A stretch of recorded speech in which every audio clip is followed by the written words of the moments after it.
The United States hasn't tested a nuclear weapon since 1992. But that era of restraint may be about to end. President Donald Trump has stated that he wants the United States to resume nuclear testing. And the country has an aging nuclear arsenal and an expansive effort to modernize it that is currently underway. The pressure to test is higher than it's been in decades. Nuclear weapons may be the most important thing that you think about the least. They remain largely out of sight and mind in everyday life. But if a major nuclear war broke out, these weapons could cause unprecedented destruction. Such a war could directly kill hundreds of millions of people and disrupt Earth's climate, causing widespread famine and billions of additional deaths. At the moment, the US and Russia each have more than 5,000 nuclear weapons.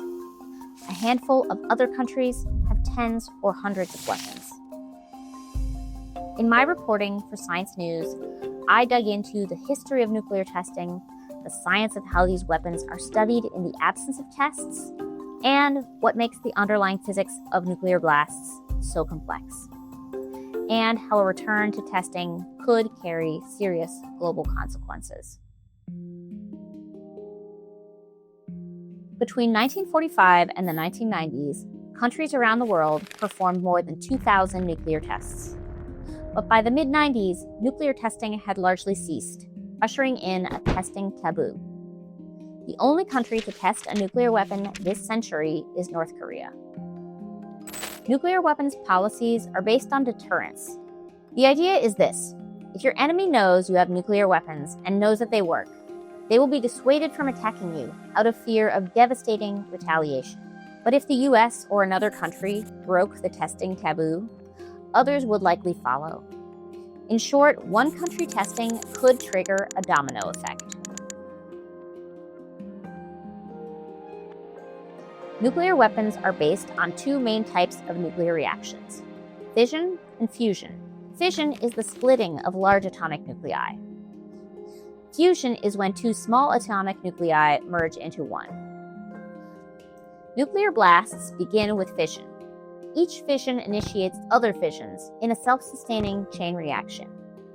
In modern weapons, that fission helps to kick off fusion reactions, greatly amplifying the energy released. In the era of testing, scientists would explode a weapon to ensure that the fission and fusion reactions were proceeding as expected. When tests were phased out, scientists had to develop other methods to certify the weapon's capabilities.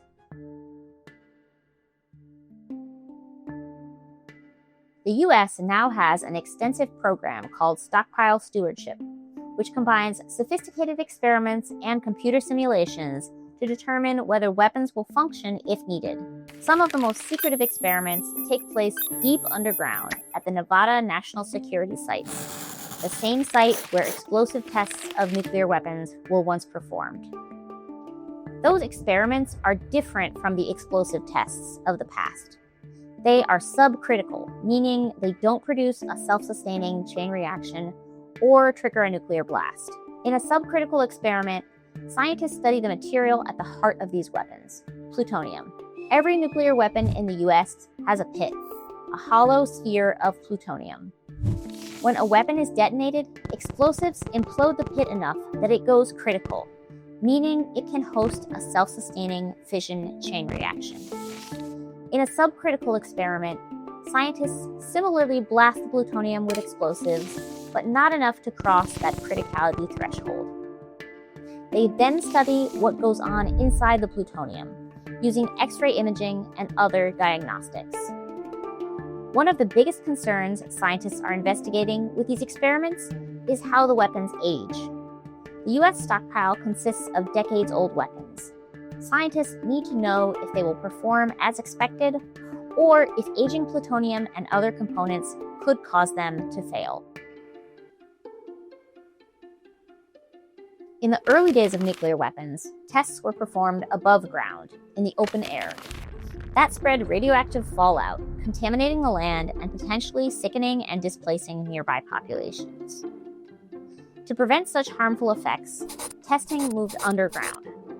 In underground tests, fallout was largely contained within a cavity formed by the blast, deep below the surface. but occasional accidents might still harm people or the environment. Nuclear tests, above or below ground, have now largely ceased. Subcritical experiments don't produce a nuclear explosion, so there's no contaminated cavity formed or risk of a major release of radiation.